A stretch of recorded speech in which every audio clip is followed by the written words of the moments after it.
Vale, buenas a todas, a todos, en esta sesión quinta ya de Chintamani. Nada, hoy en principio ahora estamos Frances y el que habla. Supongo que si no se añade nadie más por el camino, seguramente no hagamos una sesión de hora y media porque no creo que la conversación mano a mano dé para tanto. Y mientras, si después se va añadiendo alguien más a la grabación, pues bienvenido es.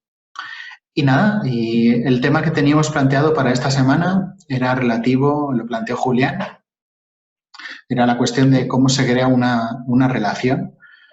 Y estábamos comentando antes de comenzar la grabación un momento, Frances y yo, de la gran cantidad de información que en el grupo de Telegram se ha vertido. Mira, tenemos aquí a Antonio Seix para hablar. Buenas, Antonio.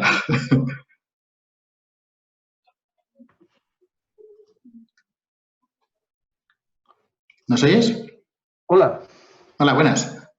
¿Te tenemos por aquí o es un saludo fugaz? Me quedo. Qué bien. Qué bueno. Estaba justo presentando porque acabamos de empezar la grabación ahora. Estábamos antes charlando un poco Frances y yo y decíamos, si estamos mano a mano, y digo, esto no durará mucho, pero siempre aquí sucede que empezamos y entonces se une la gente. Entonces, tengo una clase ahora, una práctica que hago en abierto del Instituto Gestalt de meditación. Y empiezo a las 6:30, pero no sé nunca cuándo acabo. 7:15, 7:20, 7:30, y bueno, entre configurar, salir, meterme en otra parte, es como un poco ya, me agoto ya de tanto movimiento. Tarde, lo siento. Aquí estoy. Mira qué bien. Nos acaba de decir Julián que se conecta ahora, así que mira, perfecto. Muy bien. Así que puede ser que estemos hasta las 9, hora de España. Ay, pues nada, como ya nos adelantaste, Antonio, el grupo de Telegram lo visitas poco o prácticamente nada por saturación de redes, con lo cual es muy... ya si te conectas ya y la compañía... Lo veo para quitarme la mala conciencia en algún momento, pero no puedo seguir porque hay mucho material y decís muchas cosas muy importantes y no me atrevo a intervenir ni a opinar porque es demasiado aventurado, digo yo. Bueno, pues nada, el tema que surgió en principio para esta semana, que lo planteó Julián, que lo estaba diciendo antes, es un tema que creo que, Antonio, también puedes, incluso mejor que yo. Mira, aquí está Julián. Vale, qué bien. Dar tu punto de vista. Bueno, vamos a saludar a Julián cuando...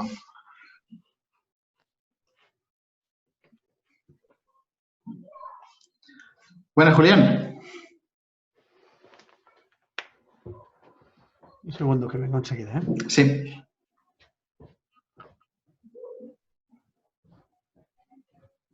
¿Qué tal? Buenas tardes. Muy buenas. Estábamos preocupados porque no sabíamos con el cambio de hora que tuvimos aquí en Europa, no sabíamos si allá en Argentina había cambio de hora o no, o cómo estaba la situación, con lo cual estuve ahí, estábamos hablando al principio, Frances y yo, antes de la grabación, por si no sabíamos si te podrías conectar o qué.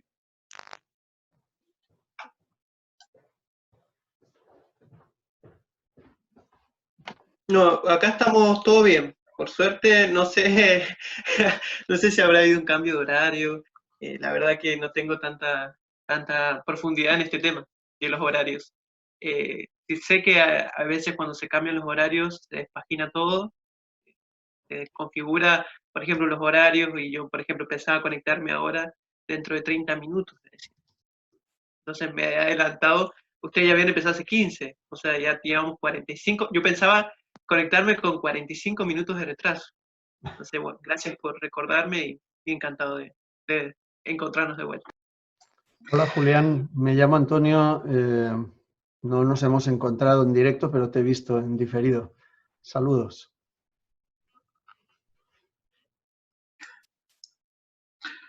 Bueno, pues nada, pues mira, pues me alegro de haberte avisado. Yo creo que sí, que hubo ese cambio de hora entre Europa y Argentina y otros países y pues supuestamente el ahorro energético, bueno, es un tema aparte. Pero bueno, nada, estaba comentando y vuelvo a introducir que el tema en principio de la sesión de hoy va dirigido a la cuestión que planteaste, creo que es muy rica, que era el hecho de cómo se crea una relación. No sé si quieres introducir un poco más y plantear un poco tu inquietud al respecto.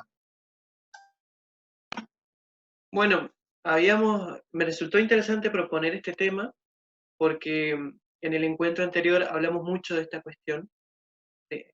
Pudimos, de cierta forma, abrir una idea de qué era la relación, ¿no? Que tenía esta cuestión institucional, que es cuando se remarca, cuando una relación se remarca, o sea, donde encontramos, vamos a un lugar y sabemos que ahí vamos a encontrar una relación, por ejemplo, de salud, con un instituto de salud, donde sí o sí, por ejemplo, yo cuando hablo con vos, David, eh, podría también hablarte de salud, podría también buscar salud en vos, pero no la busco porque ya tengo definido ciertas relaciones donde puedo buscarla, que es en un hospital. Esa es la famosa más institución. Pero todos tenemos, de cierta forma, relación de salud. Yo podría consultarte y decir, mira, David, me ocurre esto, o Frances, o Antonio, y me podrán decir, bueno, hacete esta postura, o tomate este medicamento. O sea, la relación puede estar, pero no está institucionalizada. O sea, yo no voy a recurrir siempre a David, siempre a Antonio o siempre a Francis.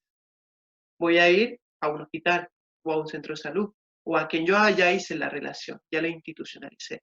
Entonces hablamos por un lado de la institucionalidad de la relación, pero después aparece algo que nos va a interesar más, que es esto por donde quiero introducirlos, a la cuestión de función. Es decir, no sé si quieren comentarme qué entienden por función, qué es una función, para qué funciona una función.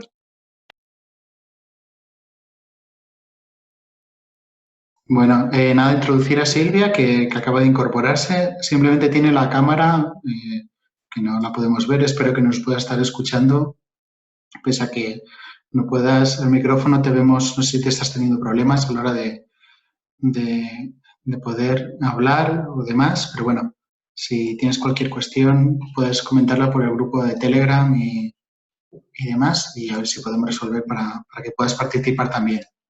Aparte, no tan solo como oyente, sino también como participante. Nada, dicho esta introducción a Silvia, nada, me quedo a ver quién, si Frances, si quieres comentar al respecto, yo me quedo en un pequeño segundo plano y demás. Ah, mira, Silvia, a ver, ya te vemos. ¿Puedes hablar? ¿Tienes algún problema con el audio?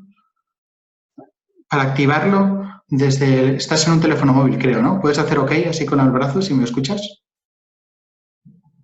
A ver, no sé si me escucha. A ver, ¿cómo decirle que en la parte inferior izquierda del teléfono móvil creo que hay un símbolo para activar el sonido, para que puedas hablar? A ver. Parece que no. Antonio, tú que tienes un poco más de manejo, ¿puedes comentarle algo a Silvia para si puede conectar el tema del audio? Es que con teléfonos móviles no tengo mucha experiencia. Bueno, creo que todavía no tiene audio. Si miras en participantes verás que ella ni No, siquiera tiene el botón del audio accesible. Así que hay un problema en la conexión de ella. vale. Vale, pues entonces, sí, Probablemente no sí. nos escucha. ¿Nos escuchas, Silvia? Si nos escuchas, haz así con el dedo. No, No se escucha. no me escucha. Pues, Entonces hay que decirle que salga y vuelva a entrar como primera opción informática. vale.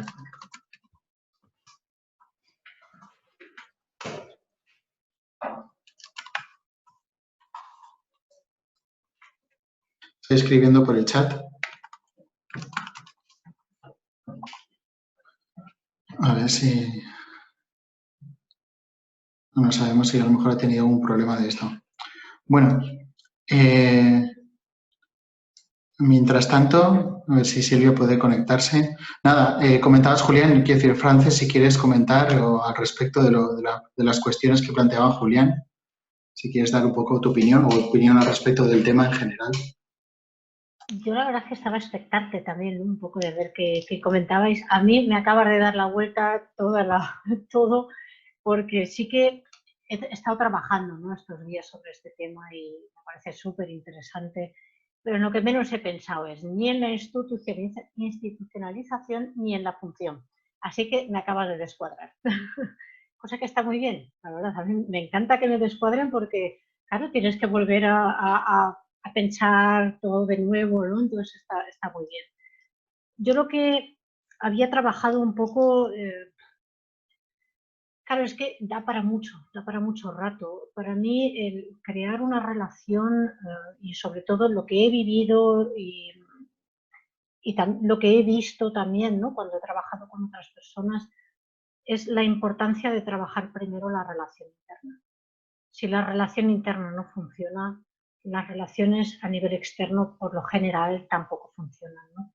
Entonces, para mí son claves palabras como relación sana versus relación tóxica. Para mí es muy importante hablar, por ejemplo, de, pues no sé, para tener una relación sana, a mí me gusta hablar de cuerpo, mente y alma, de tenerlo todo en coherencia y tenerlo todo de una forma sana, ¿no?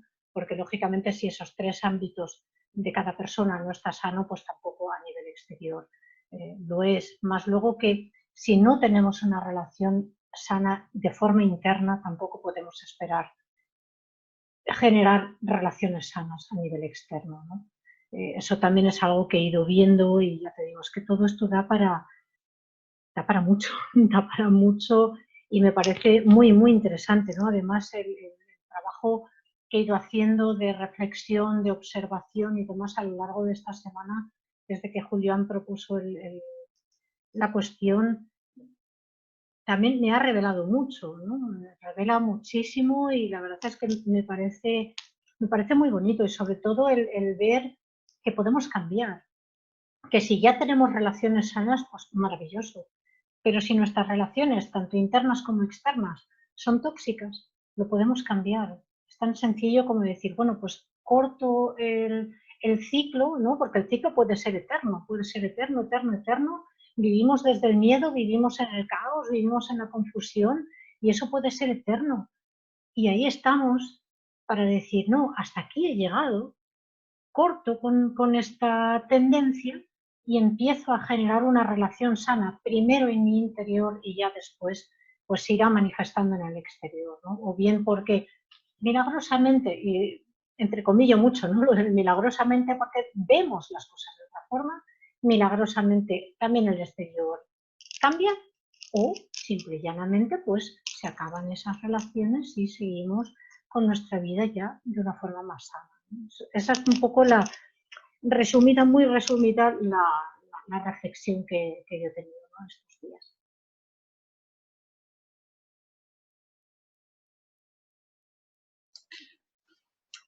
Antonio, no sé cómo estás de disponible, si quieres comentar algo al respecto de cómo se crea una relación o cómo planteaba Julián también la cuestión, porque te he visto un momento que te has ausentado, el sentido de la función, del concepto de función o la institucionalidad de la relación.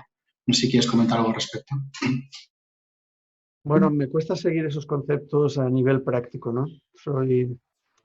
Me cuesta seguirlos, ¿no? Me gustaría un poco más de información.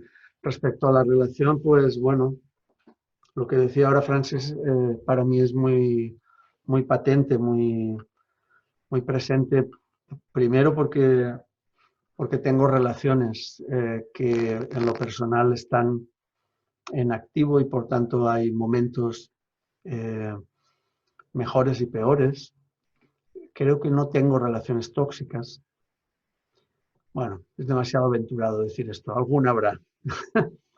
No me molestan demasiado, digámoslo así. Y sin embargo, creo que hay fluctuaciones en el disfrute o en el uso la nutrición que puede tener una relación, que entiendo que son completamente naturales, que otra cosa sería como pedir demasiado o, no sé, ponerte demasiado exquisito en este tema, porque ni siquiera uno mismo tiene la capacidad de tener todo el tiempo una relación boyante, ¿no? Hay veces que uno no está para nada. Entiendo que el tema de la relación atraviesa varios asuntos y, como dice Frances, pues es un tema muy, muy grande, ¿no? Atraviesa, pues, por un lado, se me ocurre ahora plantearos el hecho de que la relación se apoya en un querer, ¿no? En una decisión que parte de una emoción que de algún modo quiere uno, ¿no? Tener la relación. Luego hay también otros condicionantes que afectan a la relación y que la atraviesan, como son los deberes que se imponen desde la situación en la que esa relación está, o los deberes que uno tiene desde el propio aprendizaje de la vida, desde el aprendizaje infantil hasta las experiencias que uno ha tenido. Luego, a veces las relaciones se transforman en cosas, ¿vale?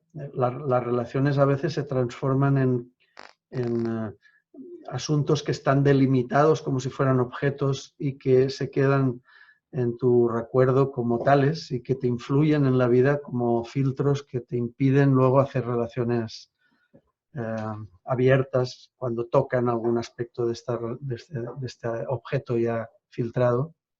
En fin, me interesan muchas cosas de este tema. Os planteo esto y no sé si a alguien le interesa o le resuena algo y seguimos dialogando, yo creo.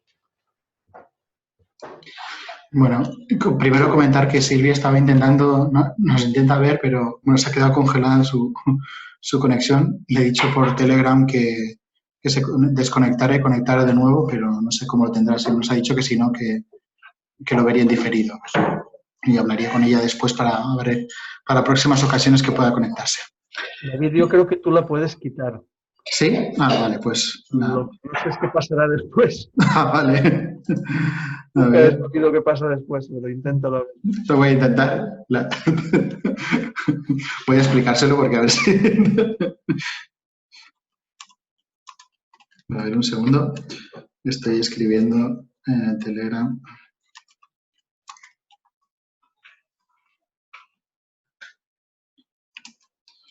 Vale. Bueno, nada, pues en principio, bueno, vamos a continuar a ver si pudiese estar presente o no, pues si no, para la próxima ya hablaré, como decía antes.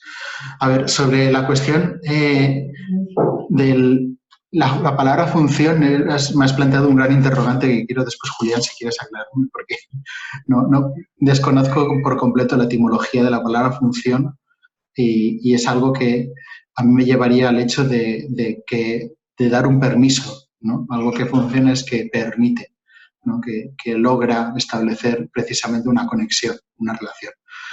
Pero me siento mucha curiosidad porque a ver, conocer tu punto de vista al respecto.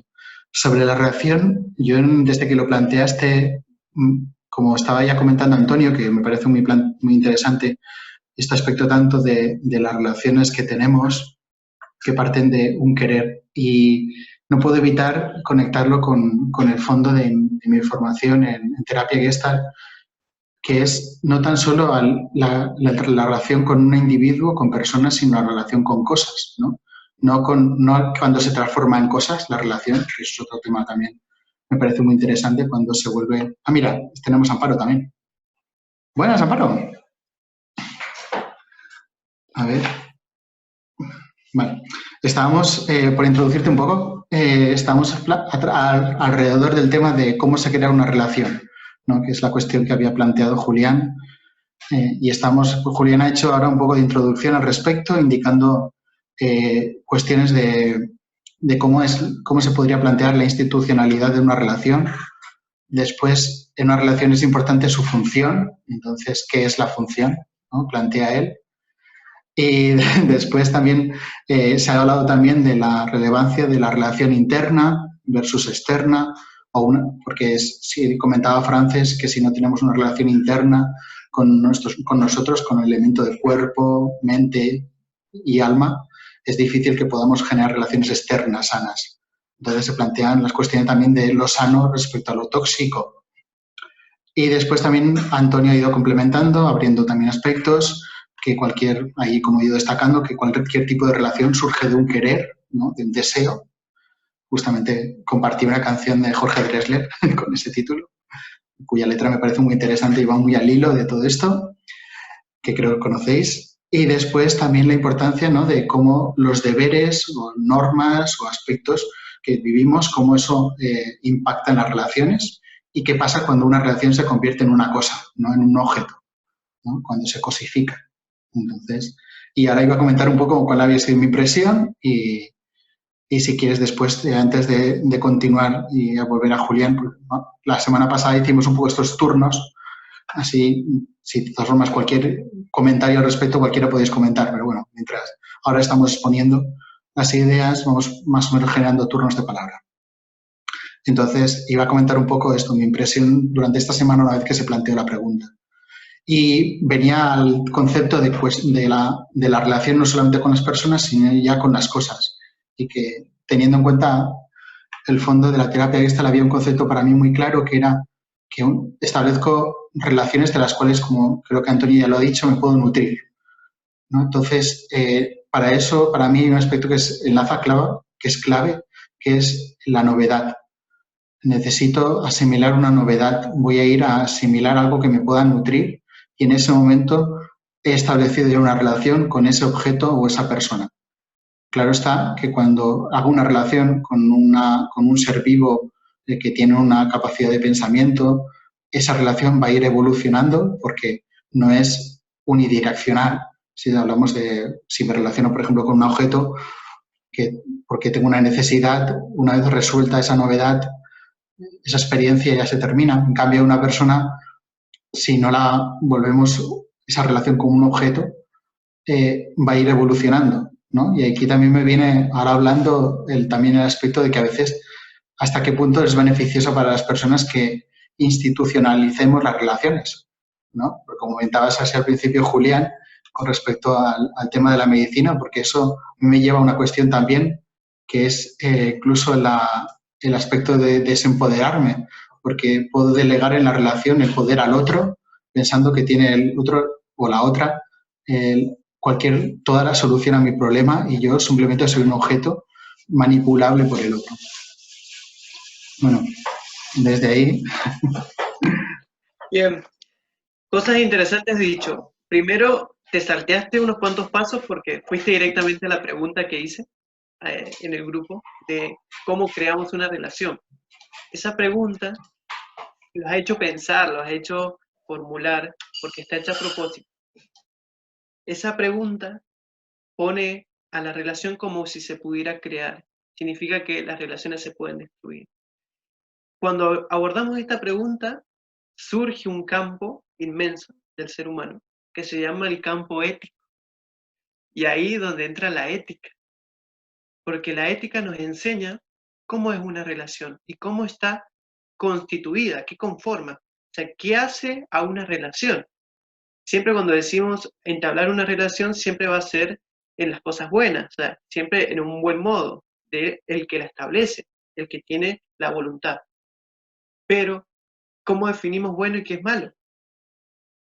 Siempre que establecemos una relación es por una cuestión de vida, porque queremos vivir algo con esa persona, sí o sí. Y entonces, ¿cómo definimos vida? Este espacio, este momento, vamos a ir estirándolo para poder llegar a un momento muy especial que había propuesto Frances, por eso puse el tema, que es el del trivium y el quadrivium.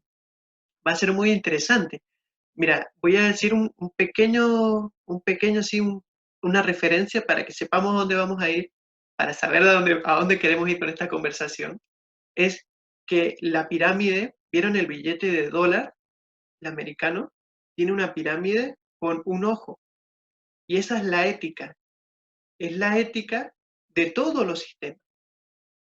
Justo con el quadrillium y el trivium, que en el centro tiene un ojo con la parte oriental que yo le compartí. Frances nos compartió en el grupo la parte más eurocéntrica, donde estaban los cuatro, ¿no? Pero en la oriental aparece un ojo, y ese es el ojo de Horus, el mismo que aparece en el ojo del dólar, que eso significa ética. La ética es algo muy grande, muy importante, y es la base bien dicha, de las relaciones. Si sabemos qué ética tenemos y qué conciencia de nuestra ética, vamos a poder crear relaciones basados en esa ética y sabiendo cómo es la de la otra persona. Esto se relaciona directamente con la astrología. Vos mencionaste dos palabras muy interesantes que la utilizaste mal, soy virginiano, perdón, tengo que decirlo, que utilizaste como si fueran algo parecido el querer y el desear, cuando son antagonistas. El querer en astrología se le dice a Tauro, ya vamos a ver por qué es importante, y se relaciona con los egipcios, que se relaciona con el ojo de Horus, que se relaciona con la ética, y por el otro lado, el desear o el callar o el esperar es Escorpio. Entonces, estás utilizando antagonistas para la creación, refiriéndonos a esto como que la astrología fue la institución base para la creación de muchos pueblos, de muchas culturas. De ahí nacen muchas culturas. Por eso es interesante estudiarla, porque es la referencia, como decíamos con Frances en la otra reunión. En Egipto está el origen, y más abajo está en África, pero en Egipto está como la institucionalización más fuerte, que se fue reproduciendo en las culturas. Pero si sabemos manejar esa base, podemos movernos a todas las culturas, a todos los sistemas, y podemos ir estudiándolo. Ese es el objetivo de esa referencia. Entonces, ahora volviendo al inicio, a la parte ética, sin llegar al cuadrillo y el trivium, eso lo vamos a extender el tiempo. Veamos entonces qué es ética dentro de una relación. Bueno, respondiendo a tu pregunta de función, ¿qué es una función en una relación?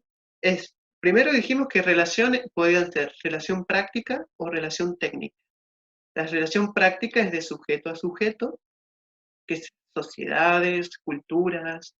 Yo con ustedes es una relación práctica, habíamos dicho. Y la relación técnica es sujeto, yo, con un objeto, que se le dice la naturaleza. Eso cuando vos decías, bueno, veamos la relación entre yo y una cosa. Esa cosa es un objeto. Y ese objeto es naturaleza. Todo esto, miren, esto va a ser largo y va a llevar varias conversaciones, por eso está bueno que hagamos esto periódico. Nuestra prioridad, o donde si queremos llegar, es a conocer el estado de las cosas. El estado de las cosas, hay que tener mucho cuidado, si quieren anótenlo en esto para futura. El estado de las cosas está definido por la relación técnica, que es la verdad, ahí pónganle la verdad, relación técnica, eso vamos a hacerlo en el mapa conceptual que hemos hecho, ya lo vamos a hacer. Pero la relación técnica define la verdad, porque yo conociendo la naturaleza, puedo darme cuenta de la verdad de las cosas. Es mis células nerviosas que a través de mis sentidos comprenden lo que es verdad. Si yo le digo que tengo una remera blanca, mis sentidos están diciendo esto, es verdad, porque ustedes también lo ven. Entonces, ahí vamos es todo un tema de la relación técnica, no es fácil de manejar. Es la verdad.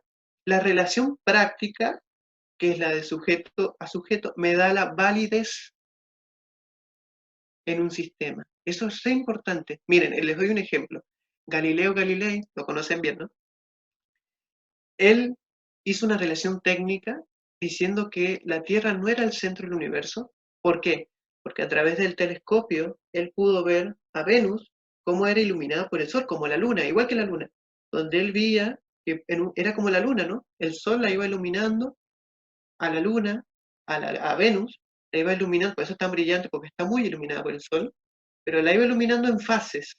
Entonces, entonces si la luna nuestra tiene su misma fase que la de Venus, significa que no somos el centro del universo, sino el Sol es el centro de nuestro sistema. Ya volvemos a la misma palabra, sistema. El Sol es el centro de nuestro sistema. Entonces, ¿qué pasó? Como en ese tiempo la validez era que éramos el centro de la Tierra, o sea que la Tierra era el centro del sistema, nadie le creyó a su verdad, que era la relación técnica. Entonces ahí viene un problema, ahí se tornan los conflictos sociales, culturales. Cuando una persona dice, por ejemplo, un gurú, ahí ya vamos a una cuestión más iniciática, ¿no? Cuando dice, hagan esto por acá, porque de cierta forma él con su relación puede ver cosas que las otras personas no. Entonces el gurú tiene un problema, que su relación técnica interfiere o choca o entra en conflicto con la relación su práctica que tiene con sus discípulos. Esto da cola para hablar, ya lo sabrá Antonio, que lo veo más entrado en estas cuestiones, pero hay historias, hay momentos, hechos que son muy famosos, porque había un gurú que decía, por favor, ayúdenme, hagan esto, y el otro le decía, no, porque no es así, porque lo hacemos de otra forma. Entonces, bueno, volviendo al coso, la ética y la función, cuando hablamos de función en una relación, es cuando un sujeto hace una acción, la palabra acción es fundamental para nosotros porque queremos actuar, no solo queremos hablar como estamos hablando ahora, sino actuar. La relación, la función significa cuando un sujeto hace una acción hacia otro sujeto y ese sujeto hace otra acción de vuelta recíproca al sujeto inicial. Esa reciprocidad, esa sincronicidad, esa esperar que si yo hago una reacción, si yo le pego una piña a una persona, yo sé que esa persona me va a pegar una piña a mí. Eso es una función. Mira qué interesante cómo abordamos una función desde la vista práctica, alejándonos un poco, solamente un poco, no distanciándonos, de la relación técnica. Que la relación técnica de función, ya eso lo estudian los matemáticos, lo estudian los programadores. ¿Por qué? Porque acá hay una diferencia de que hoy en día estos temas están muy abordados desde la tecnocracia, que significa, si hablamos de tecnicismo, podríamos irnos a muchos lados. Entonces, ponernos en el lado práctico de las cosas nos ayuda a saber de dónde vienen y hacia dónde van, y no especificar bien bien técnicamente, con tecnicismo. Entonces, bueno, ahí vamos. No sé qué les pareció, ustedes me dirán, para avanzar y ir avanzando, ¿no?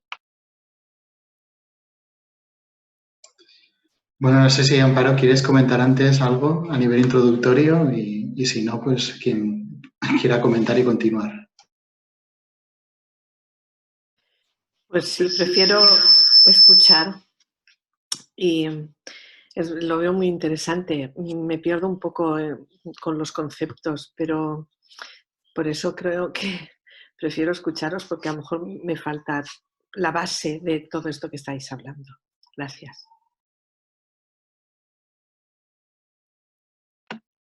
Sí, Amparo, permiso, David. Sí, estos temas llevan muchísimos momentos y encuentros y charlas para que los asimilemos, para que establezcamos una relación con este conocimiento que es no es abstracto, gracias a Dios, no es tan abstracto. Hay otros conceptos más abstractos todavía que esos cuestan 2 veces más, pero sí es verdad que esto, porque como son teorías, son conceptos teóricos, es un gran trabajo que han realizado teóricos. Por ejemplo, hablamos uno de Thomas Hobbes, cuando hablamos de esta política para ¿cómo se llama? La modernidad liberal. Cuando hablamos de modernidad liberal, siempre tenemos que tomar un autor, que es Thomas Hobbes, que es el que escribió el Leviatán, es muy famoso, es el que ha fundado. Entonces sí, es un gran recorrido, un gran camino poder tomar los autores y saber qué querían decir, para saber qué estaban viendo. Es todo un tema, ubicarlos en su espacio, su tiempo, saber qué querían ver, para saber hoy en día cómo estamos, de dónde venimos. El de dónde venimos lo construimos con los autores. Es un tema para. Sí, sí. Yo, si me permitís, es que has tocado varios temas, Julián, que me parecen muy interesantes, ¿no? Y la verdad es que son tantos que nos podríamos tirar aquí como 3 horas hablando. Por un lado, el tema de la ética. Comentas lo del el símbolo que tenemos en el dólar estadounidense. Si te fijas, esa pirámide está partida. Ese hecho de que esté partida lo que simboliza es que la ética se ha roto. Se ha roto la ética. El dinero como tal no existe en la naturaleza. Y sin embargo la hemos convertido en una nueva religión, ¿no? Y en el dólar lo tenemos. En el dólar estadounidense lo tenemos a vista todos los días cómo se rompe la ética, cómo se rompe la vía de la ética, ¿no? Y la vía de la ética no es otra que el amor y la verdad, que la verdad es algo que podemos conseguir conocer, la podemos conocer de verdad. Otra cosa luego son las percepciones, ¿no? En las que proyectamos nuestro interior y demás, pero la verdad como tal existe. Un hecho ocurre, acaece, es ese hecho. Luego cómo lo interpretemos cada persona ya es una cuestión diferente, ¿no? Pero el hecho está ahí. Y eso es lo que yo veo, por ejemplo, lo que no me gusta de cómo lo estamos haciendo hoy en día, especialmente en los países eurocentristas y entre ellos también, bueno, países occidentales diría, porque ahí todo lo que es el norte, ¿no? En Estados Unidos también entra Canadá, todo el hemisferio norte entramos ahí, que es curiosamente donde mayor cantidad de población hay en el mundo. Y claro, la facilidad con la que se nos manipula es bestial, ¿no? Y ahí lo del el dólar me ha llamado mucho la atención por eso, porque no tenemos en cuenta eso, que es que está partida esa pirámide. Y luego, por otro lado, también me ha llamado muchísimo lo del Leviatán. El Leviatán es que, en definitiva, Hobbes ahí nos dice lo que está pasando hoy en día. ¿Qué pasa? Después del 11S, después del 11M, en el caso de España, de repente cedemos todos nuestros derechos, da igual. Yo cedo todos mis derechos, que me cacheen, que me vigilen, que hagan lo que haga falta. Y luego, además, de forma voluntaria. ¿No? Lo fácil que es manipularnos también. Y luego también, pues ahora, por ejemplo, el confinamiento, todo el mundo estamos en casa. Y lógicamente lo hacemos por un bien, lo hacemos para no contagiar, lo hacemos para no saturar los servicios públicos y demás. O sea, sí que lo hacemos con un fin bueno y solidario. Pero vamos a ver qué ocurre después, a qué más estamos dispuestas y dispuestos a ceder nuestros derechos. Porque una cosa es que de forma voluntaria cedamos ahora por solidaridad y otra cosa es que lo hagamos después de forma ya ingente y sin pensar, ¿no? Como nos ha pasado con los actos terroristas o con lo que sea. Perdón, y ya dejo camino porque si no yo me puedo tirar aquí 3 horas. Sí, Franz, increíble, increíble, gracias porque te has sintonizado con la conversación, o sea, con lo que espero, mi parte escorpiana, ¿no? Que está bueno esperar. Siempre tenemos Escorpio como algo malo, pero yo espero esa sintonía, esa entrega, me encantó. Muchas gracias. Bien, en la ética, vos mencionaste como verdad y amor, la ética. Bien, la ética afirma la vida y primero hay que definir vida, porque de esta concepción de vida va a ser cómo se crean las relaciones y cómo se crean los sistemas. Cuando hablamos de sistemas, espero que en esta conversación podamos hablar de todos los aspectos del sistema, tanto buenos y malos, y que no tengamos miedo a decir lo que está pasando, lo que muchas personas piensan, con miedo a que se nos tachen de cierta forma de anarquista, socialista, capitalista. No, acá entran todas las visiones. Esto es Chintamani, esta es la publicidad. Acá entran todos, acá hay lugar para todos, todas las concepciones. Cuando vamos a este concepto de qué es vida, como sea definido, por eso ahí Thomas Hobbes tiene mucha incidencia, porque como definamos vida, mira qué fuerte, como definamos vida, vamos a definir todas nuestras relaciones, y con ello nuestras funciones, y con ello nuestro sistema, y con ello la historia, o sea, nuestra participación en la historia. Vida se puede definir de muchas maneras. Primero, la vida puede ser un valor. ¿Qué significa? Que yo merezco vivir, o la otra parte de vida puede ser que no merecemos vivir. Eso lo pongo, es un ejercicio muy cortito. Digan ustedes qué piensan. ¿Qué es vida? ¿Merecer vivir o no merecer vivir. Eso ya, aunque ustedes no lo crean, es el fondo de todos los sistemas. Y es muy fuerte porque las relaciones se dan muy fuerte. Imagínense cuando, por esto del coronavirus, la relación que establecemos con el otro, vamos al fondo. La vida es merecer vivir o no merecer vivir. Tomen su decisión, es muy importante.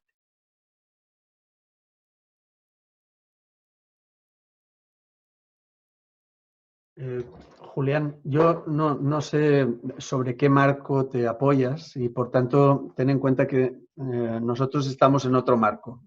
No te sigo. A mí tu pregunta me parece una pregunta absurda. Por tanto, debe ser que no manejo el marco. ¿Cómo va a significar vivir no tener derecho o no querer tenerlo? Vivir, obviamente, solamente puede ser tener derecho a vivir. A pesar de que yo pienso esto, debe de ser que algo pasa con tu pregunta. Entonces, aclárame algo más tú. Es para que piensen, es una pregunta ambigua, que está bien, lo descubriste. Es una pregunta ambigua que nos hace pensar, pero esto es muy interesante porque necesitamos pensar esta pregunta. Usted tiene que pensar, el merecer habla de merecer, de yo tengo el mérito. Vamos al concepto de mérito, significa que yo me lo he ganado, o sea, que yo me he ganado vivir. Eso, ya después lo vamos a ver qué pasa cuando tenemos esa concepción de vida, pero quiero que desarrollen la pregunta. ¿No merecemos vivir? Ya viste tu respuesta, Antonio. Merecemos vivir. Bueno, otra persona. ¿Merecemos o no merecemos vivir? Rectifico. No me parece que tenga nada que ver con merecer.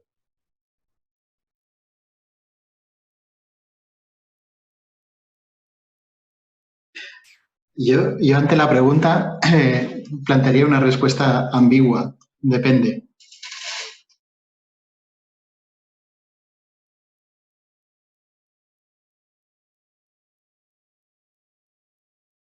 Pues yo diría que no se trata de un merecimiento o no, se trata de que tenemos el derecho y la obligación de vivir. Y eso yo ahí estoy partiendo también de una base de reencarnaciones, estoy partiendo de una base de desarrollo personal del alma, cosa que pasa por diferentes vidas además, ¿no? Entonces, por un lado dices, ¿merezco vivir? Pues hombre, sí, evidentemente si he decidido encarnarme o si la existencia me ha llevado a encarnarme, que por lo general además yo parto de la base de la voluntad, ¿no?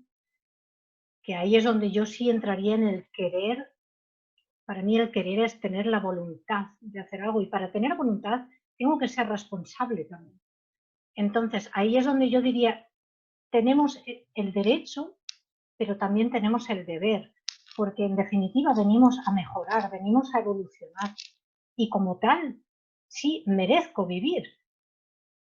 Luego ya, cuestión aparte son las cuestiones éticas, ¿no? Ya si entramos en temas como penas de muerte, prisiones, etcétera, ¿no? Eso ya son otros temas, pero ahí nos quedamos en la parte terrenal puramente. Como tal, pues sí, todo el mundo tiene derecho a vivir. Y de hecho yo por eso soy una firme y acérrima opositora de la pena de muerte, independientemente de cuál sea el delito. Entonces, en ese sentido, merecemos, tenemos derecho y tenemos el deber. No sé si me he explicado bien, quizás no, pero es un tema que de verdad da para mucho, da para mucho. Bien, tenemos, ¿cómo está el estado de la conversación? Tenemos a Frances que dice, merecemos vivir. Tenemos a David que anda con la ambigüedad full. Tenemos a Antonio que se rectificó y dijo que no merecemos. O sea, que no es una cuestión de merecer. No es cuestión de merecer. ¿Amparo? Pues yo escuchándoos, creo que lo que tenemos es derecho a vivir dignamente. A mí se me ocurre añadir esa palabra porque no solo es vivir y ya está, es la dignidad. de la vida y de cómo vivimos. Entonces ahí creo que viene toda la lucha o el desarrollo de esta vida con dignidad. Y ahí, pues claro, pues no sé, podríamos hablar de eutanasia, de vivir dignamente y el que está vivo y no está con todas sus capacidades y prefiere morir, pero bueno, no sé si me meto en un tema que ya no es de lo que estamos hablando. No, podés tranquilamente, pero te voy a hacer un pedido para que sigamos así lo que venimos hablando. Si me decís, ¿sí merecemos vivir o no o la vida es merecer vivir o no merecer vivir? Como mérito, ¿no? Yo creo que la vida es vivir, ahí no entra si merezco o no merezco, quién lo decide, en función de quién. Sí, ahí los únicos que pueden decir si merezco o no vivir es cuando mi madre decide abortar o no, por ejemplo. Tiene el poder de decidir si yo vivo o no. Pero en el momento que yo nazco, ahí estoy y mi vida es esa. No creo que quepa la mirada de merezco o no. No creo que, como que es un planteamiento que es inútil, diría yo, ¿no? Y quizá es lo que decía David, depende. ¿De qué depende? Del color. Esto es otra canción, ¿no? Del color, de cómo se mire, todo depende. Bien, gracias, Amparo.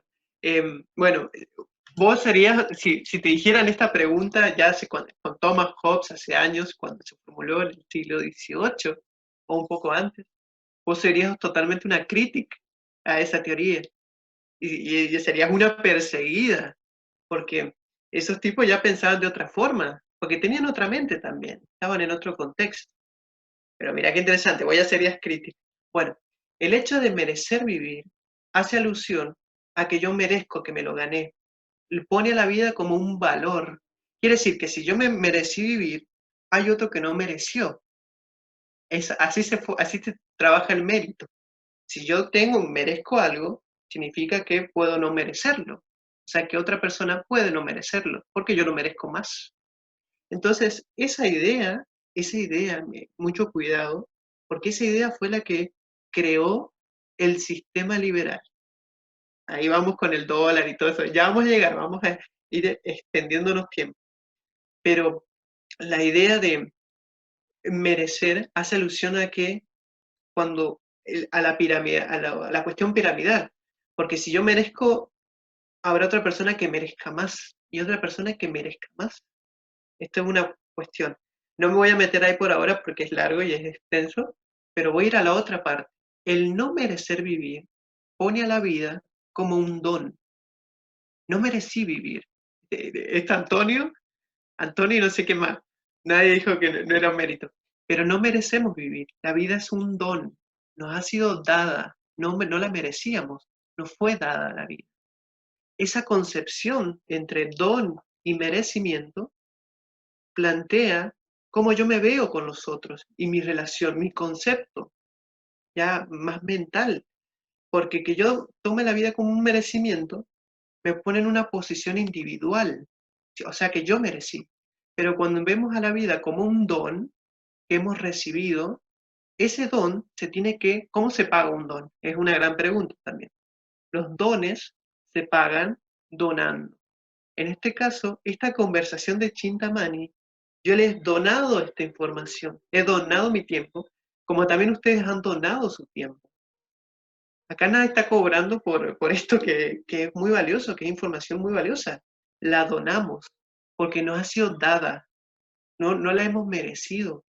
Ha sido un don de la vida que podamos estar en este momento hoy acá. Y eso es ética. O sea, el donar es una gran función, es una gran relación que nos pone en nuestro concepto como comunidad. Yo estoy vinculado a usted, Amparo, vinculado a usted, David, vinculado a usted, Francia, vinculado a usted, Antonio. Por eso dono, porque nos vemos como una comunidad, una gran comunidad de Chintamani. Entonces, eso hace la diferencia entre un estado, quiere decir, definir relaciones que nos pueden jugar muy en contra o muy a favor. Esto, acá hago un parate para ver qué piensan. esta cuestión de dones, ahora cómo lo ven, ya que puse la otra parte que faltaba, porque si nos quedamos solo en el mérito, nos complicaba porque es ambigua la pregunta, ¿cómo vamos a merecer vivir? Ya eso ya nos pone en una situación de pensar, ¿merezco o no merezco? Pero ahora que ponemos esta segunda parte de que la vida es un don que nos fue dada y que esa vida la podemos donar a los otros, ahí ya cambia. Claro, aquí hay una cuestión para mí clave, ¿no? Y es el hecho de, primero, una horizontalidad en comparación a una estructura actual, que hay unas jerarquías, unos valores, una cosificación, en el sentido de que ponemos el valor a unas cosas y nosotros mismos, las personas, nos transformamos en cosas, no en seres vivientes que nos podemos relacionar dando. De hecho, el sistema económico, como estamos vinculándolo, ¿no? El propio concepto como denominaba Frances, el dinero es un invento que hemos cosificado y a partir de ahí generamos una estructura, cuando realmente el concepto de dinero no existe, simplemente es un mero elemento de intercambio. Claro, con todo esto, el elemento para mí clave en todo ello es el cómo establecer una relación desde lo que sucede en el presente. No puedo evitar recordar conceptos de ética relacional desde lo que para mí me sirve ahora, es decir, las normas que me son útiles ahora en este momento con vosotros. No una ética basada en instituciones, lo cual establece una estructura que puede ser hábil en un funcionamiento sin conocimiento, pero que en el momento en el cual uno busca actualizar se puede encontrar con dificultades o impedimentos para poder vivir al respecto de lo que esa persona quiere. Entonces, para mí el elemento clave en todo esto, y al menos la sensación de lo que estamos comentando, Julián, estás dirigiendo, es la gran importancia a vernos como sujetos activos y no elementos pasivos de las relaciones, en las cuales podemos funcionar y somos responsables de ello, ¿no? En la ética, para mí, no cabe la irresponsabilidad como falta de responsabilidad, sino el ser conscientes de nuestro propio poder, porque si no siempre me viene la idea a la cabeza del desempoderamiento, ¿no? Que lo comentaba antes. El hecho de pensar que yo no puedo hacer nada cuando en esta gran manipulación que el sistema nos lleva desde hace tiempo como una masa, nos intentan mover a nuestras vísceras para entonces a partir de ahí paradójicamente no poder razonar. Cuando tenemos la capacidad de contemplar lo que nos sucede y no solo desde la razón, sino también a nivel global, como comentaba Frances, desde nuestro cuerpo, pero siendo consciente desde nuestras emociones, aplicando esa actitud presente, podemos observar que hay una herramienta para mí clave en todo esto, que es la intuición, no como algo esporádico, sino como algo a entrenar y a desarrollar. Bueno, a mí me surgen dudas, ¿no? Aquí. Y las vierto en voz alta, ¿no? Cuando hablas, Julián, de que hay una concepción de la vida como un mérito o como un don, pareciera que no hay otra posibilidad más que esas dos, ¿no? Y tanto una como la otra a mí me remiten a una autoridad externa a mí, a podría ser hasta una institución que decide sobre esas dos cuestiones. Cuando yo veo una manada de ñus, que me gusta mucho ese animal, no sé si el ñu, la vida del ñu tiene que tener méritos o es un don otorgado, sino es a mí me parece también una posibilidad que sea el resultado de las interacciones naturales entre diferentes objetos que inicialmente son inanimados y luego pasan a ser animados, ¿no? Cuando lo vemos esto como algo que viene de una autoridad es porque hay una necesidad de control. Yo entiendo que eso en el Estado liberal o en el Estado autocrático tiene que generarse un discurso sobre ese tema porque es la mejor manera de controlar al personal, ¿no?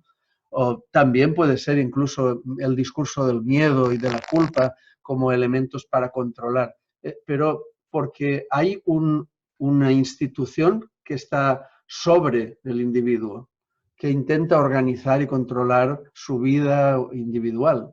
En los news no hay este problema. Allí no hay institución. No sé si me explico. Sí, sí, Antonio, se explica, pero acá está cometiendo un error, porque está poniendo al ser humano al mismo nivel que un animal. ¿Y qué es lo que pasa con los animales? Los animales tienen su organización, pero es una organización intuitiva. Es decir, no hay uso de razón. O sea, hay inteligencia porque son inteligentes, se manejan en manada, manejan acuerdos para decir, en esta época del año estamos acá, después en invierno nos vamos a otro lugar donde hay mejor pastoreo. Entonces, pero el ser humano tiene una cuestión que buenísima la pregunta porque es necesaria, pero el ser humano es mucho más complejo. El ser humano tiene intereses, tiene necesidades, tiene ideas, tiene razón. ¿Qué significa la razón?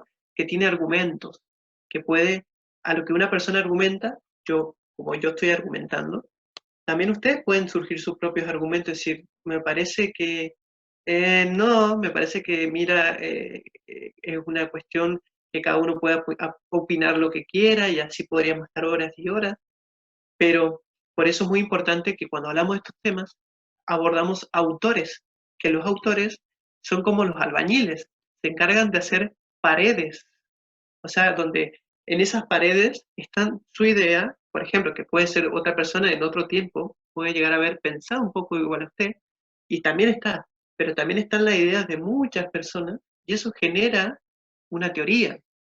Entonces ahí, por eso los autores son tan importantes, porque son quienes construyen las paredes sobre las cuales nos soportamos. Si no hubiera pared, acá podríamos estar hablando horas y horas y no llegar, por ejemplo, al concepto de vida, no llegar no avanzar. Y la cuestión es avanzar en la discusión, que está muy interesante. A veces se da que tenemos conversaciones donde donde no hay conocimiento de un autor que nos pueda referenciar y pasamos horas, horas, horas hablando del tema y al final no llegamos a nada. Y esto lo han pensado muchos autores, por eso es importante. Esto es lo mismo que está pasando, lo han pensado mucho. Todo lo que pasa en la vida, se piensa. Y eso genera teorías.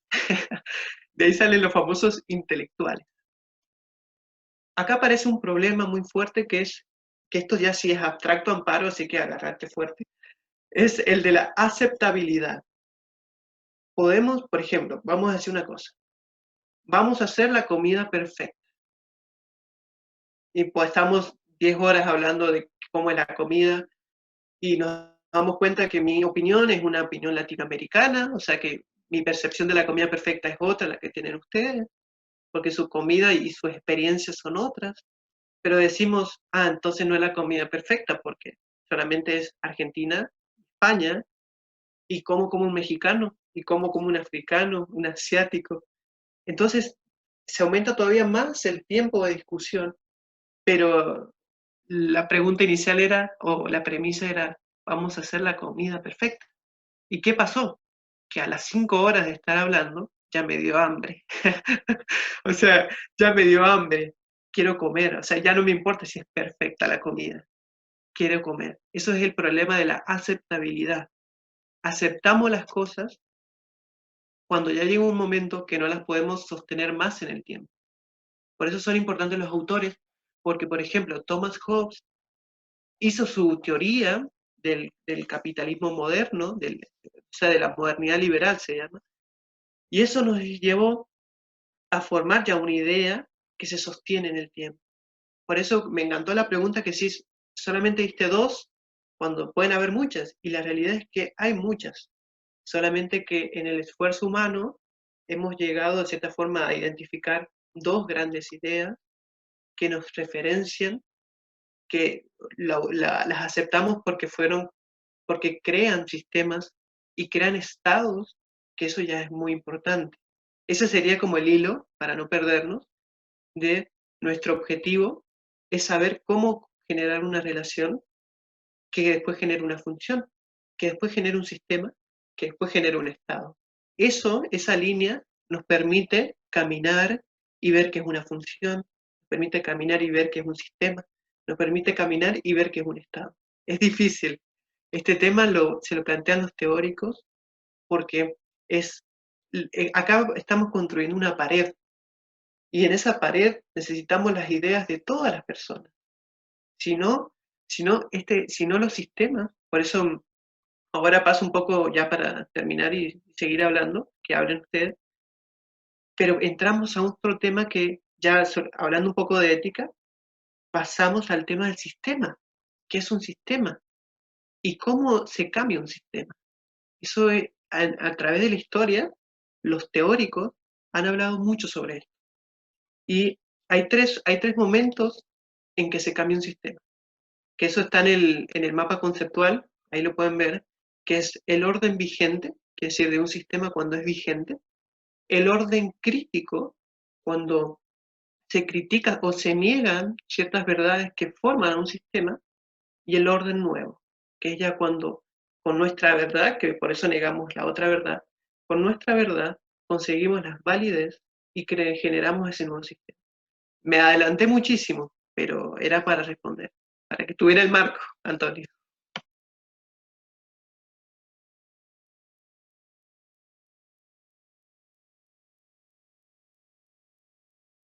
Bueno, ya que veo que nadie se lanza, me lanzo y retomo un poco todo lo que estabas comentando, ¿no? Ser humano. El ser humano es una combinación.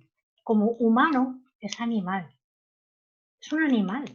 Y como tal reaccionamos y estamos en nuestro estado límbico fundamentalmente, ¿no? Actuando con estrés a más no poder. Pero además de humanos, somos seres. Y como seres somos en lo que estamos evolucionando. Y ahí, retomando al autor que estás comentando, ¿no? A Hobbes. Hobbes era el primero que hablaba de el estado de naturaleza como igualitario, horizontal. Y ahí retomo también lo que comentaba David, ¿no? En el estado de naturaleza, Hobbes habla de una igualdad total y absoluta, incluso entre mujeres y hombres. O sea, habla de un estado en el que no existía el patriarcado, ¿no? Que hoy en día tenemos, en el que no existía una política liberal ni de ningún otro sentido político, ¿no? Entonces, la cuestión es qué hacemos con eso. A la hora de relacionarnos, esto que estás comentando, ¿no? Nos relacionamos, establecemos unas instituciones y demás. Ahí estamos en si seguimos o no seguimos las leyes de la naturaleza. Porque las leyes de la naturaleza son las que determinan si vivimos en un mundo en orden o en un mundo en caos. Si actuamos por miedo, lo que acabamos manifestando es caos. Cuando actuamos por miedo, mismamente el sistema patriarcal crece y nace a raíz del miedo porque no se comprendía el por qué la creación de la vida de las mujeres, etc. Y eso al final generaba miedo. Y dicen, no, es que no podemos vivir en igualdad porque, claro, ellas tienen un don que nosotros no tenemos, ¿no? Entonces tenemos que crear un sistema en el que yo me apropie de ese bien que es el hijo, ¿no? O la hija. Y ahí estamos actuando por miedo. Y actuamos por miedo, empezamos a separar primero hombre y mujer. Empezamos con las historias de Adán y Eva, aunque antes estaba Adán y Lilith, que esa, por ejemplo, no es tan eurocéntrica porque de ella no se acuerdan en Europa, pero Lilith existía también. Entonces empezamos a dividir y a dividir cada vez más, primero entre sexos, después ya empezamos a dividir entre ideologías, religiones, entre todo lo habido y por haber, ¿no? Hasta que llegamos al fútbol y a lo que haga falta vivir. Y ahí es donde acabamos generando caos y acabamos en estados tan institucionalizados y tan controladores, porque es lo que estamos generando, porque pedimos ese control a gritos, porque tenemos un caos interno. Tenemos ese caos interno y si tengo un caos interno, una, yo busco controlar todo lo que hay fuera de mí y dos, pido a gritos que me controlen a mí también.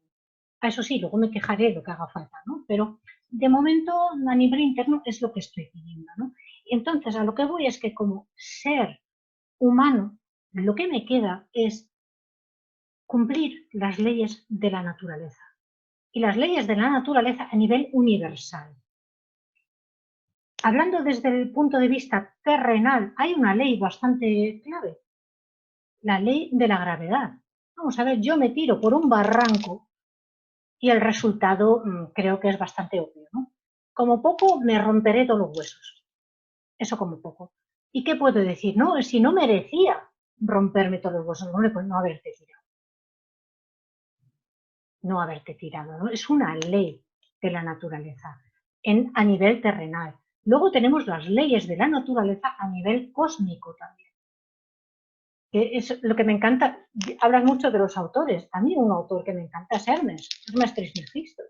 Y sus 7 axiomas, sus 7 principios, que también resume, es que nos lo dan todo. Si somos coherentes con esas leyes, no hace falta tener un ser externo. Es que muchas veces confundimos, me da igual que lo llamemos Dios, que lo llamemos Alá, que lo llamemos como nos dé la gana cada cual llamarlo. Se trata simplemente de, no es un ser como tal, es la suma de todo y más. Es el todo lo que existe y como tal tiene unas leyes. Tiene unas leyes que o cumplimos o si no, pues hay unas consecuencias. Y ya está, o sea, es que no se trata ni de culpas, no se trata de decir, no, es que soy ético, no soy ético. No, soy coherente con esas leyes o no lo soy. Y como tal, respondo o no respondo. Si no quiero responder, es problema mío, ¿no? Y eso simplemente por volver a lo que comentabas del ser humano. Somos esa combinación. Por eso tenemos razón y co-razón. Que es, a mí me encanta, ¿no? El corazón, verlo como una co-razón, esa intuición que además acompaña a la razón.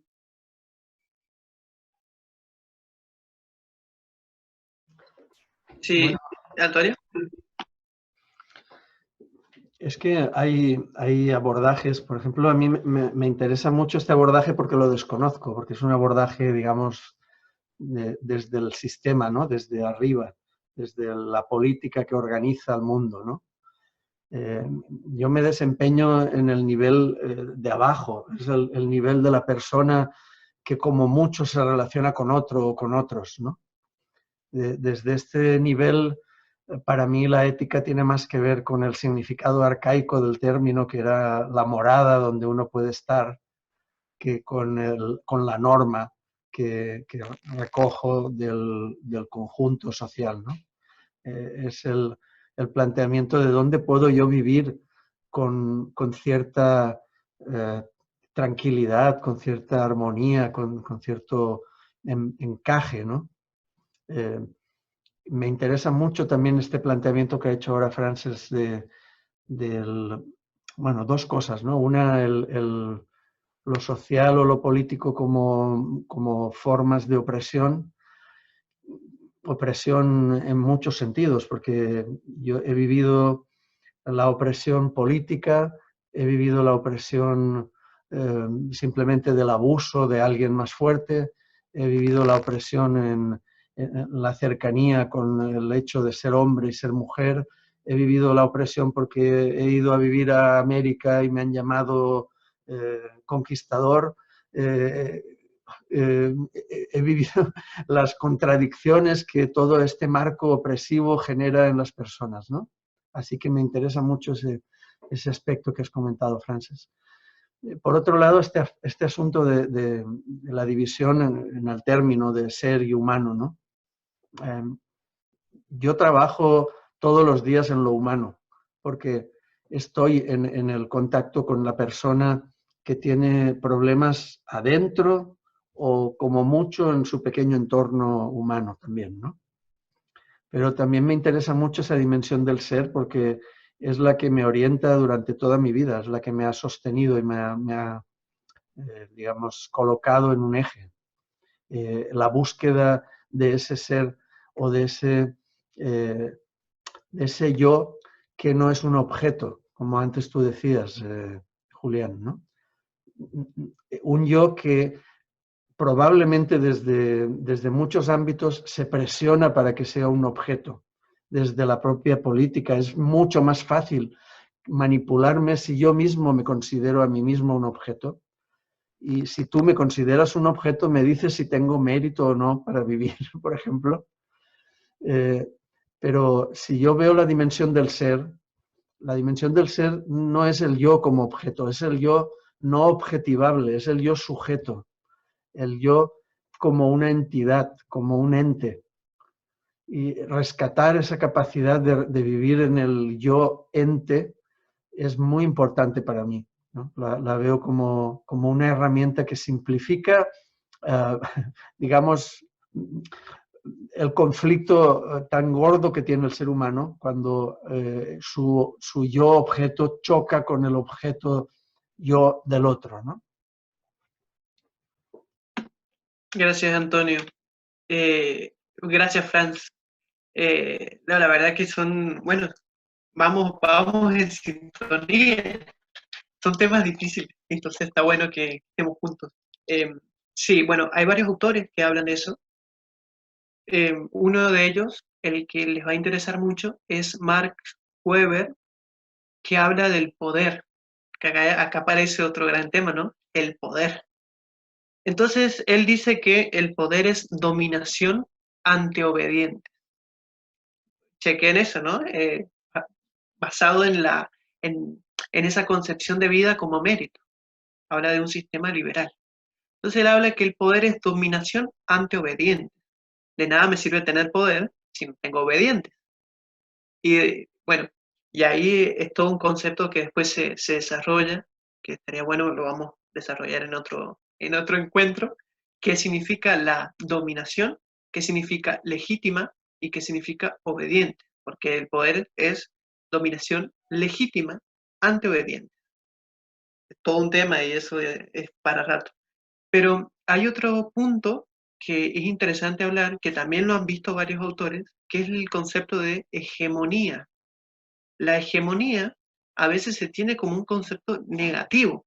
Cuando decimos que un sistema es hegemónico, muchas personas piensan que es un sistema negativo, un sistema dominante. Pero la hegemonía, esta es la definición de hegemonía, es el proyecto político. Eso sería, hegemonía es el proyecto político. Entonces ya nos mezclamos con la política, que es todo un tema. Pero el proyecto político es la legitimidad de los movimientos sociales que constituyen ese sistema. Eso ya es otra cosa. Vamos a necesitar varios encuentros, porque los movimientos sociales son quien ve una verdad que ese sistema invalida. Ahí es donde entran en juego la invalidez y la verdad, cómo se funciona para no caer en un Galileo. Las mujeres, el movimiento feminista, que es el que hace alusión Franz, el que hablas también, Antonio, que te ha tenido ocasiones donde has visto esta desigualdad que existe entre hombres y mujeres, esta relación, esta función de desigualdad. Pasa una cosa, hoy en día hay un conflicto muy grande por el tema de la validez. O sea, el movimiento feminista... Sí, adelante. Antonio, ¿querías comentar algo? No, adelante. No, es que esta conversación, a ver, si estuviéramos sentados en una mesa estaríamos interrumpiéndonos continuamente, porque esto es horrible. Hay una restricción, una constricción aquí que es tremenda, ¿no? Porque te hubiera interrumpido ya 5 veces desde que has empezado ahora, Julián. Porque, a ver, el movimiento social está hecho de individuos pobres, oprimidos, que no tienen la capacidad o la delegan esta responsabilidad que hace que el poder sea delegado en otros, es también una responsabilidad individual. Entiendo la parte colectiva, claro, pero esta me revela la sensación de que el individuo pierde el poder, ¿no? En aras de una... Ah, perdón. Sí, totalmente, David. Bien, te agradezco por pararme. Podemos interrumpir. No, pero eso es una conversación sincera. No, para eso estamos. Bien, David, bien. No, Muy atento. una Sí. cuestión más rápido. En 5 minutos debemos acabar, ¿vale? Porque tengo responsabilidades familiares y esto es la vida actualmente en estos momentos para mí. Esa es la aceptabilidad. Exactamente. Así que si quieres ir concluyendo el argumento, Julián, y hago una pequeña conclusión y abrimos espacio para la semana que viene. Disculpa, Julián. Bien. Sí. No hay por qué. Para eso estamos. Bien, ahí me hiciste notar que hay una ambigüedad en el concepto de poder, porque eso también los autores han habido un montón de cuestiones para cambiar esa definición. Por eso hay que entender en el mundo hay una amplitud de momentos sistemas, que son, acuérdense que los sistemas se transforman por un orden vigente primero. Para que se constituya un sistema tiene que ser vigente, o sea, tiene que ser hegemónico. Eso no me dejaron explicar que era hegemónico, pero bueno, el sistema para que sea vigente tiene que ser hegemónico. Después, cuando hay esa verdad que maneja ese sistema, tiene esa validez, también tiene que tener dos cosas para que sea vigente: validez y verdad, y hegemonía. Hegemonía es un concepto también. Cuando aparece el orden crítico, o sea, hay una crítica hacia ese sistema, que es el que de cierta forma se está formando en este espacio, aparece una concepción de una verdad distinta, que niega la verdad del sistema vigente. Eso ya genera muchos problemas y los teóricos han tratado de estudiar esto. ¿Cómo hacer? Porque, ¿qué pasa? Cuando yo critico un sistema, el sistema me va a decir, bueno, entonces hacerte tu propio sistema. Anda, hasta hay veces que se les persigue a las personas que son críticas. Ha pasado mucho en América Latina, bueno, y en España, con las dictaduras. Eh, ahí el crítico no entra, ¿eh? No hay espacio para el crítico. Entonces esto es un tema muy importante que se ha estudiado. Después, para que cuando ya tenemos esa crítica al sistema y logramos generar validez sobre esa verdad, se vuelve a ser lo que se llama el orden nuevo. Y es como es un ciclo, que después ya lo vamos a ver cómo es ese ciclo. Pero resumiendo, la verdad que tantas cosas que van apareciendo, para volver a este centro y para la próxima, es lo interesante de ver un orden vigente. No hacer de cuenta que la cosa anda bien, para entender qué es un sistema, para entender cómo se conforma un sistema, que lo vamos a utilizar más que nada con la parte oriental. Vamos a ver cómo es, porque ahí entra todo un tema inmenso, un campo inmenso, que es el sistema eurocéntrico y cómo ha ido creciendo. Sí, yo por ahora eso resumo hasta ahí. Espero que les haya gustado, me comentarán qué les pareció.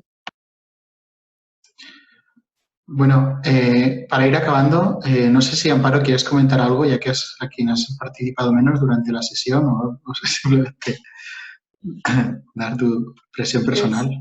Me encanta oíros, o sea, escucharos, y me pierdo un poco los conceptos, porque no es que me pierda, la verdad no es la palabra esa, es...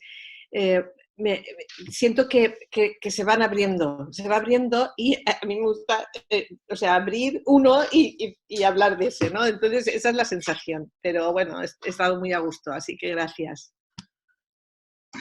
Bueno, pues nada, por introducir ya, no como moderador, sino como participante, simplemente un par de ideas. Teniendo en cuenta el concepto de sistema, simplemente tener en cuenta que actualmente vivimos en un momento donde los límites están muy difusos. Entonces, los conceptos muchas veces, recordando a Paniker, vimos un momento de hibridismo, donde hay fusión de términos aparentemente paradójicos y tenerlo en cuenta en esta cuestión donde los extremos no están alejados, sino que en muchos casos se fusionan y uno pierde un poco la noción debido a las interrelaciones y a la complejidad propia, ¿no? No vivimos en un sistema simple, sino vivimos en un sistema complejo. Y después, relacionándolo con los axiomas que comentabas, Frances, de Hermes Trismegisto, como es arriba es abajo, no puedo evitar tener en cuenta la idea de que si somos una parte representativa de ese yo ente, como comentaba Antonio, los problemas que vivimos a título individual, al fin y al cabo son reflejos, por decirlo así, simplificando mucho, de los que vivimos a otras escalas, ¿no? No podemos evitar tener en cuenta esas referencias, porque si internamente no buscamos maneras para poder aceptarnos, es muy difícil que podamos generar sistemas que nos acepten, ¿no? Como comentabas, Frances. Entonces, en esta visión holográmica, vuelvo a remitir un término que comentabas tú, Frances, creo recordar, que era el de monarquía interna, ¿no? El hecho de que el gobierno sea de uno internamente y que no sea un gobierno externo, ¿no? Porque yo creo que esto es uno de los elementos claves y de las cuestiones básicas para una evolución.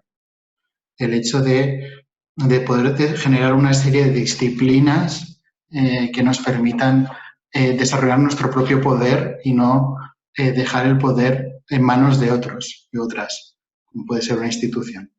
Y entonces entrar en lo social y en lo político ya no desde lo empoderamiento, sino desde lo inverso. Entonces, nada, esto era lo que quería comentar. Ya si Antonio y Frances queréis comentar alguna cosa para cerrar rápidamente, por favor, porque si no, ya sé que aquí estaríamos en el salón de nuestra casa, os invitaría a cenar, sacaría algo de la nevera y seguiríamos cenando y hablando. Por ahora no podemos, a lo mejor en lo virtual quizás bueno, Antonio o Frances. Bueno, yo encantado de estrujarme un poco la mollera con estas cosas, la cabeza, con estas cosas que veo puntos de vista tan distintos, ¿no? Esa diversidad me encanta y me excita, ¿no? Para pensar. Así que gracias.